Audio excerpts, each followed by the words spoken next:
Happy Thursday. Make sure you're subscribed to the channel. Hit the notification button, hit the like button, and hit the share button. All right. First off, again, welcome home, Max B.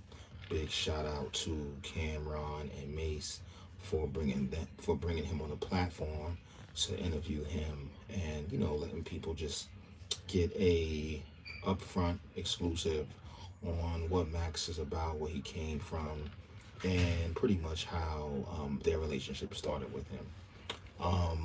So yeah, for all y'all who don't know, like I said, Max B is home. He was locked up for about 18 years, and he grew up in the same building as Cameron and 40 Cal. Mace is from about, I think, 133rd Street between 8th and 7th.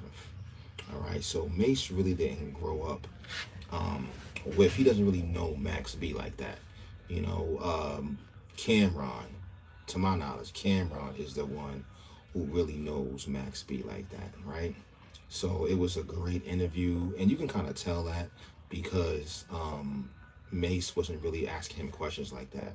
It was mainly Cam that was asking him questions and was, just building with him, and just letting him know how happy he was to see him home and see him progressing in life.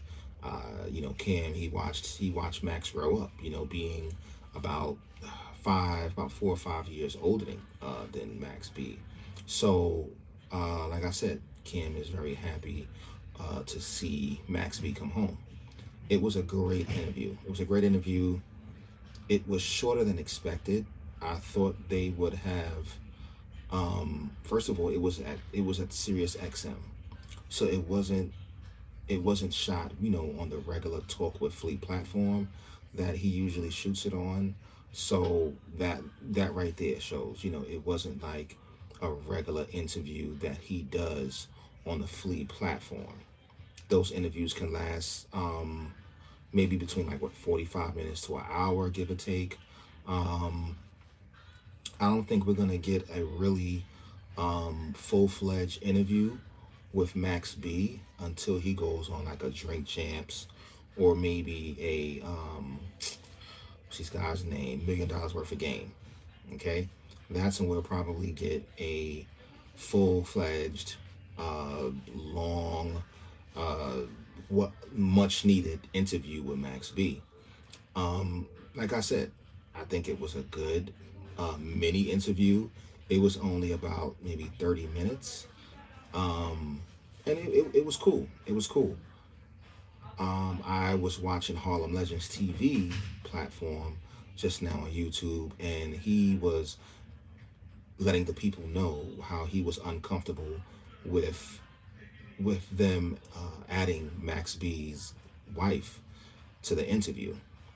When I first saw them add her to the platform, add her to the interview last night, my initial reaction was, okay, this is cool, never seen her before, from the videos and pictures of when he just came home. You just see a young lady with glasses on.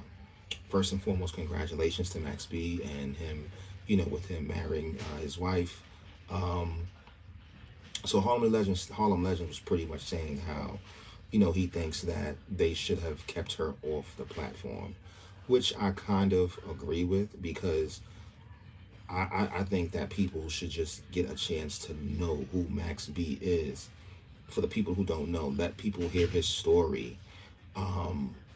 Focus on that, unless there was nothing else that they wanted to talk about while they was interviewing him. There's people out there in the social media, in the internet world, who might take that the wrong way. And I get it. I get it. Moreover, the positive part of that, showed the story behind how he met her, what she went through when she first, well, not, pretty much how can I put this? What she was going through mentally when she first met him.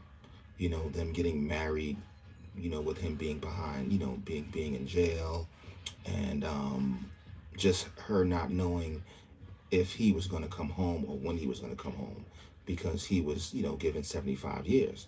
But she, I love how she stated in the interview how she knew in her spirit that he was going to come home. I think that's honorable. It's very honorable.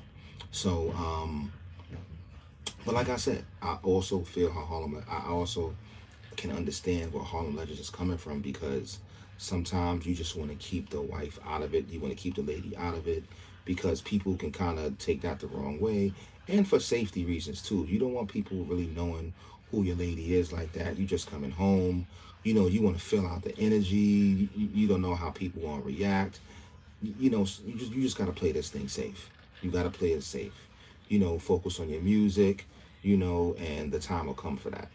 So, as far as the interview is concerned, like I said, it was a mini interview. It was only about 30 something minutes of them interviewing him. I really feel like Cam could have went a little deeper into Max B's story. I don't know if they was pressed for time. So many things could have been happening. I really can't tell you. But from what they got, it was a good sit down. Um, I don't know if I spoke about the interview that he did with Billboard. He did an interview with Billboard. Also, I think that was a great interview. That interview had to be like about almost an hour. Yeah, see what I'm saying? And the brother who interviewed him did a great job. He did a great job. Um, and he went very deep into why he started rapping. He also voiced that he was not in the Boys Choir of Harlem. Max B said that he was in the school, which was the Choir Academy of Harlem, but he was never in the actual Boys Choir of Harlem. I'm alumni of the Boys Choir, so pretty much, I don't know, I don't remember if you could have not been in the Boys Choir when during that time, but still be in the school. But that's another conversation for another time, right? But he let the people know that he was not in the Boys Choir of Harlem. He was just in the school. So it's all good, because his voice is he has a different. I've never heard a rapper that had a voice like his, with where he'll be able to just just uh, be so the melodies just ride on the beats and things of that nature. Pause. But like I said, he did an awesome interview with Billboard. I think you guys should really check that out. Shout out to Max for just staying positive, and people out there supporting him. He's doing the waves. I think it's called the Waves Giving. He's giving out turkeys today in Harlem and Lincoln Projects. So shout out to Max. He's doing this thing. I'm looking forward to hearing some of his music. I'm even looking forward to him doing a podcast. The music industry isn't like it was back in the days. People aren't making money off music like they was, unless you're like a Drake, or not even Drake. Unless you're like a young boy, young NBA young boy, and one of them. Like the music industry is not what it used to be. So hopefully he's gonna be able to capitalize off of his gifts. Use the music to be a stepping stone to building his brand. Whether it's merchandise, whether it's podcasting, whether it's going around talking to the kids or whatever. Whatever Max has in store, his music will be able to market and advertise whatever direction he's going to go into. Because you have to capitalize off of the space and the energy that you're put in times like this, right? So, he has a lot of people that are looking to work with him. Lola Brooke, French Montana's working with him, Dame Grease, all of these big hitters, these heavy hitters are working with him. So you got to capitalize off it. Looks like Cam and Mace are going to be working with him with getting his business in order, as big brothers. They're heavy in the media game right now, so they got him around some good lawyers, around some good people. I hear people saying like, he shouldn't be spending so much money on jewelry and all these fancy clothings or whatever. But, this man's been away for 18 years. He's going to he's gonna splurge a little bit. He's gonna, try to make up for that, But I hope that, moreover, I hope that he does, take some of that bread that people are giving him, or that he's making up shows, to buy some land, some properties, get some investments going, so he won't look up in a couple of years from now and be back, where he started from before. So hopefully he does the right thing. Just do the right thing. You know what I'm saying? Because there's a lot of a lot of flashiness going on, and these days it's really not all about the flashy stuff, man. You know what I'm saying? You ain't gotta have all the jewelry, you ain't gotta have all the cars. You know what I'm saying? For people to respect you and show your talents and gifts. You know what I mean? So but yeah, make sure y'all catch that interview. Make sure y'all subscribe to the channel. Subscribe to this channel. Make sure you go into the comments. Make sure you share the channel. We're gonna have some really good content coming up. But yeah, once again, shout out to Max B. Hopefully he, like I said, hopefully he brings out some good music. I'm looking forward to hearing the music. I'm not looking forward to going to some of those parties that he's giving, because it is packed like a mug up in them joints, man. Like I was gonna go to the one on the 28th, but I don't think so, man. It's I can't, man. Safety is everything with me. So listen, man. I want you guys to just continue to be positive, continue to follow your dreams, and stay focused. All right. Well,